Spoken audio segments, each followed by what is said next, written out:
uma notícia, rapaziada, que provavelmente passou aí pelas suas redes sociais e se você estava trabalhando não teve tempo de acompanhar, então a gente vai falar dela aqui, que são os enfermeiros da morte com injeções letais indetectáveis. Rapaziada, isso é de uma bizarrice que eu, enfim, não sei nem por onde começar. Bom, na verdade eu sei, eu vou passar aqui pro Miquel para ele dar um panorama aqui para você.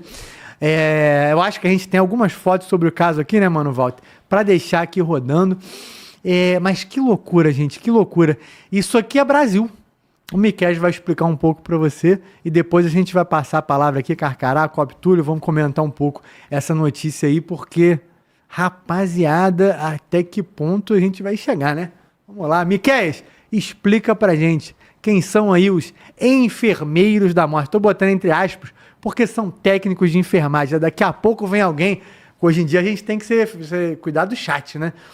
Não são enfermeiros, são técnicos de enfermagem. Meu irmão, pro cara que não estuda isso aí, é tudo enfermeiro, tá bom, guerreiro? Então, assim, só não tá entre aspas no GC, porque não cabe, tá? Tem um limite. Mas tô deixando aqui em fala, caso você não tenha entendido. Miquel, explica pra gente que bizarrice de série. Isso é uma série, praticamente, né? Conta aí pra gente. Eric, provavelmente isso vai acabar virando algum tipo de documentário na Netflix ou em outro lugar. Simplesmente, um enfermeiro resolveu matar paciente. Qual o motivo? Até agora a polícia não sabe.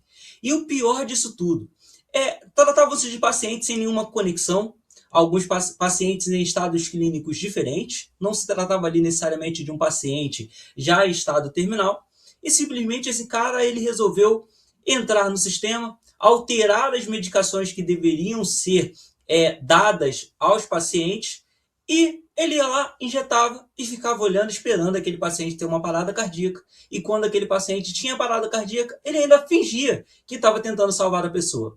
E essas duas meninas que apareceram na foto eram enfermeiras que ficavam vigiando enquanto ele fazia a aplicação desses medicamentos nos pacientes. Acontece que o hospital estranhou como que aquelas pessoas pioraram. A pessoa entrou ali com um quadro clínico estável, ou com alguma situação até um pouco mais delicada, mas que não deveria levar aquela pessoa à morte, não tão rápido. E essas pessoas, por que elas morreram? E aí foram feitos ali os procedimentos, né, de exumação, de perícia, toda aquela questão. E aí se identificou que eram medicamentos, inclusive de difícil detecção, mas que, graças a Deus, o hospital conseguiu diagnosticar, verificar, que talvez, assim, se fosse uma pessoa já em estado terminal, não se teria aprofundado tanto a pesquisa e não se teria percebido o que estava acontecendo.